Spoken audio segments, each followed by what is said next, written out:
بسم الله الرحمن الرحيم. الحمد لله نحمده ونستعينه ونستغفره ونؤمن به ونتوكل عليه ونعوذ بالله من شرور أنفسنا ومن سيئات أعمالنا. من يهده الله فلا مضل له ومن يضلله فلا هادي له. ونشهد أن لا إله إلا الله وحده لا شريك له.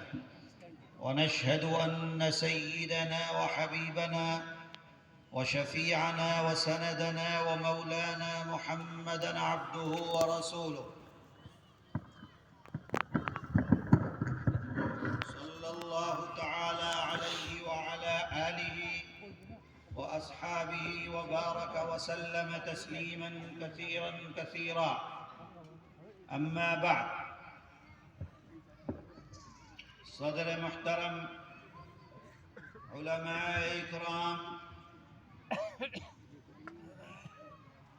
جمعیت علماء کی دعوت پر آنے والے عزیز ساتھیوں، جمعیت علماء کے یہاں کے مقامی ذمہ داران،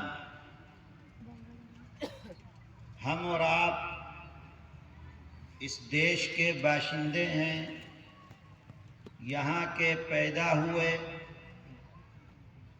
یہی ہمارا دیش ہے، اس دیش کے اندر ہم رہتے چلے آ رہے ہیں صدیوں سے.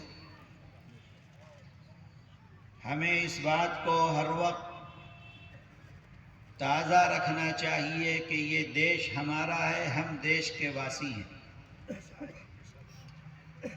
میرے عزیزو، اس دیش کے اندر ہم ہی اکیلے نہیں رہتے، ہمارے ساتھ بہت سے دھرم کے لوگ رہتے ہیں، بہت سی جاتی کے لوگ رہتے ہیں.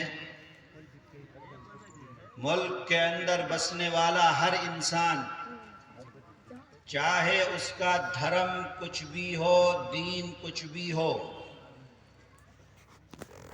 وہ ہر انسان ہندوستانی ہے، اس دیش کا بسنے والا ہے، ایک اللہ کا بندہ ہے. ہم مسلمان ہیں، اللہ نے ہم پر فضل کیا کہ ہمیں ایمان سے نواز دیا. دوسرے دھرموں کے ماننے والے ہیں، پوجا الگ الگ طریقے سے کرتے ہیں، لیکن مسلمان ہونے کی حیثیت سے ہمارے اوپر یہ فرض ہے کہ ہم دیش کے اندر رہنے والے ہر انسان کے ساتھ محبت و پیار کا معاملہ کریں. راجنیتی اپنی جگہ، بھاشن ہو رہے ہیں، لیکن میرے بھائیوں، کبھی بھی اس بات کو نہیں بھولنا چاہیے کہ ہم کو جوش کے اندر اپنا ہوش نہیں کھو دینا ہے. اللہ قرآن کے اندر اعلان فرماتے ہیں کہ اے لوگو، ایک اللہ کی عبادت کرو. اس کے بعد آگے فرمایا وَبِالْوَالِدَيْنِ إِحْسَانًا، اپنے ماں باپ کے ساتھ اچھا معاملہ کرو. آگے فرماتے ہیں وَبِذِي الْقُرْبَى وَالْيَتَامَى وَالْمَسَاكِينِ وَابْنِ السَّبِيلِ وَالصَّاحِبِ بِالْجَنبِ. قرآن جانتے ہیں اللہ کہ مسلمان اس دیش کے اندر رہے گا. اللہ کے علم میں ہے کہ مسلمان ایمان والا دنیا کے کونے کونے کے اوپر جائے گا. اس کے ساتھ رہنے والے سب ایمان والے نہیں ہوں گے، غیر بھی ہوں گے، ہندو بھی ہوگا، عیسائی بھی ہوگا، دلت بھی ہوگا، اونچی ذات کے لوگ بھی ہوں گے، بھنگی اور چمار جو سب سے کمتر درجے کا کام کرنے والے ہیں وہ بھی ہوں گے. اللہ نے فرما دیا صاحب الجنب، تمہارے پڑوس میں بیٹھنے والا جو انسان ہے اللہ نے تمہارے اوپر اس کا بھی حق رکھ دیا ہے کہ تم اس کا حق ادا کرو۔ تم اگر سفر کر رہے ہو، بس کے اندر جا رہے ہو، دوسری سواریوں کے اوپر جا رہے ہو، کسی جگہ کے اوپر بیٹھے ہوئے ہو، تمہارے پڑوس میں ساتھ میں جو بیٹھا ہے، یہ مت دیکھنا کہ اس کا دین اور اس کا دھرم کیا ہے، یہ مت دیکھنا کہ اس کی جاتی کیا ہے، یہ مت دیکھنا کہ وہ تمہارے برابر کا ہے یا برابر کا نہیں ہے۔ تمہارے اوپر حق ہے کہ وہ تمہارا پڑوسی ہے، تم اپنے پڑوسی کا حق ادا کرو، اپنے پڑوسیوں کے ساتھ اچھا معاملہ کرو، محبت کرو، ان کے دکھ سکھ کے اندر شریک رہو۔ لیکن آج تو مسلمان کا خیال نہیں رکھتا، آج تو بھائی کا خیال نہیں رکھتا۔ ابھی میں دیکھ رہا تھا کہ چند لوگ پانی دے رہے تھے، بوتل پانی کی، جس آدمی کے ہاتھ میں پانی ملا اس نے بوتل کھولی اور خود پینا شروع کر دیا، اپنے برابر والے کو نہیں دیکھا، بوڑھے کو نہیں دیکھا کہ اس کو پیاس لگ رہی ہے کہ اس کو پیاس نہیں لگ رہی ہے۔ میرے بھائیو، یہ دین نہیں ہے، یہ تمہارا دھرم نہیں ہے، یہ تمہارے نبی کا پیغام نہیں ہے، یہ تمہارے نبی کی شکشا نہیں ہے۔ اگر تم اپنے نبی کی شکشا پر عمل نہیں کرو گے تو کامیاب نہیں ہو سکتے ہو۔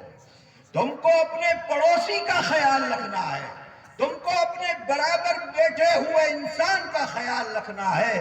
اگر تم مسلمان ہو کر مسلمان کا خیال نہیں رکھ سکتے تو میرے بھائی تم دوسروں کا خیال کیسے رکھو گے؟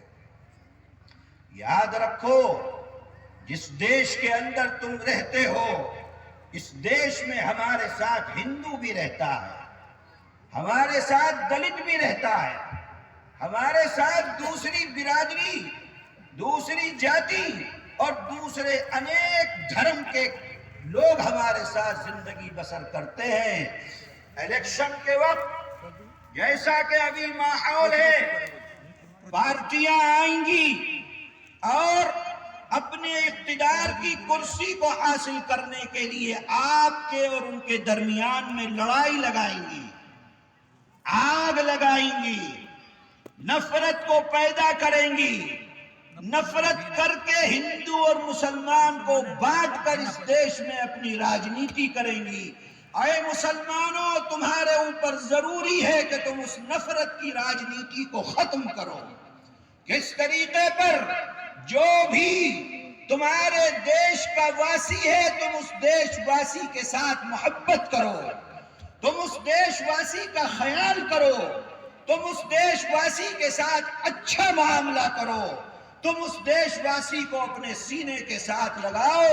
اگر ایک طرف سے بی جے پی والے نفرت کی راجنیتی کرتے ہیں، تم جمعیت علماء کے پلیٹ فارم پر آئے ہو، تم جمعیت علماء کے پلیٹ فارم سے ان کے اوپر پھول برساؤ۔ اگر وہ تمہارے ساتھ گالی دیتے ہیں، تم جمعیت کے پلیٹ فارم سے ان کو دعائیں دو۔ اگر وہ تم کو مارتے ہیں میرے بھائی، تم ان کو مار کا بدلہ اگر مار سے دو گے تو یاد رکھو یہ نفرت کبھی ختم نہیں ہو سکتی ہے، یہ نفرت اور آگے کو بڑھتی رہے گی۔ میرے آقا حضرت محمد صلی اللہ علیہ وسلم زندگی کو پڑھو اٹھا کر، دیکھو اٹھا کر، کس طریقے سے غیروں کے لیے آپ دن و رات تڑپتے رہتے ہیں، روتے رہتے ہیں، اللہ سے دعائیں کرتے رہتے ہیں۔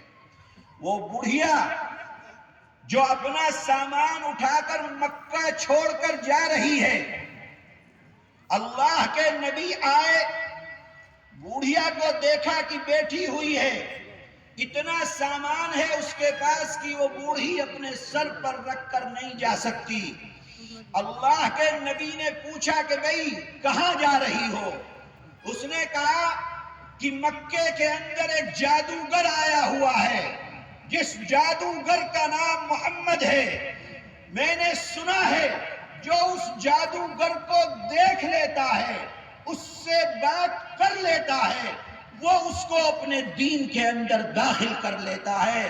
اے بیٹے، اللہ کے نبی سے کہہ رہی ہے، اے بیٹے میری عمر تو 70-80 سال کی ہو گئی، بتوں کا پوجا کرتے کرتے میری زندگی ختم ہو رہی ہے، اب میں اس شہر کو چھوڑ کر جا رہی ہوں تاکہ محمد کو نہ دیکھ سکوں، اگر دیکھ لیا تو اس کے دھرم میں داخل ہو جاؤں گی، اس لیے بیٹے میں اس شہر کو چھوڑ کر جنگل کے اندر رہنے کے لیے جا رہی ہوں، یہ میرا سامان ہے، اس سامان کو اٹھا کر میرے سر کے اوپر رکھ دو۔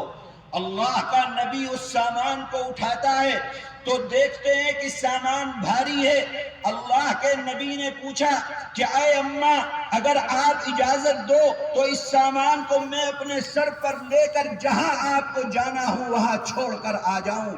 اس بڑھیا نے کہا کہ بیٹے اس سے اچھی کیا بات ہو سکتی ہے، اللہ کا نبی اس بڑھیا کا سامان اپنے سر پر اٹھاتے ہیں اور جہاں وہ جا رہی ہے وہاں اس کے ساتھ جا رہے ہیں۔ وہ بوڑھی راستے بھر نبی کے لیے غلط الفاظ استعمال کرتی ہے اور اس اللہ کے نبی کو نصیحت کرتی ہوئی جا رہی ہے کہ اے بیٹے تم بہت بھلا انسان ہے، دیکھ میں تجھ کو نصیحت کر رہی ہوں کہ محمد کو مت دیکھنا کبھی، محمد سے بات مت کرنا کبھی، محمد کے سامنے اپنا چہرہ مت کرنا کبھی، اس لیے کہ جو محمد کو دیکھ لیتا ہے وہ محمد کا دیوانہ ہو جاتا ہے۔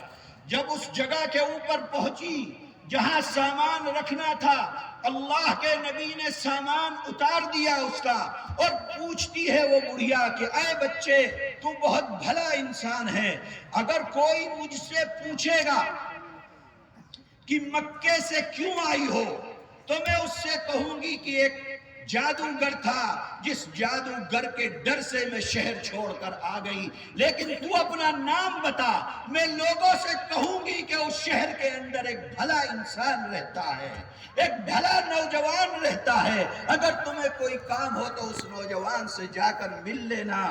اللہ کے نبی سے پوچھتی ہے وہ بڑھیا کہ اے نوجوان تیرا نام کیا ہے؟ اللہ کا نبی فرماتا ہے کہ اے اماں میں ہی وہ محمد ہوں جس سے ڈر کر تو آج یہاں پر واپس آ رہی ہے۔ اے لوگو، اللہ کا نبی اپنے دشمن کا سامان اپنے سر کے اوپر اٹھا کر اس کو چھوڑ کر آ رہا ہے، یہ تمہارے نبی کی شکشا ہے، یہ تمہارے نبی کا دین ہے، یہ تمہارے نبی کا مذہب ہے۔ آج تو مسلمان کی گردن کاٹنے کے اوپر لگا ہوا ہے۔ میرے عزیزو، اپنی زندگیوں کو دیکھو، یہ الیکشن تو آئیں گے چلے جائیں گے، ہم اس ملک کے اندر 1300 سال سے چلے آ رہے ہیں اور انشاءاللہ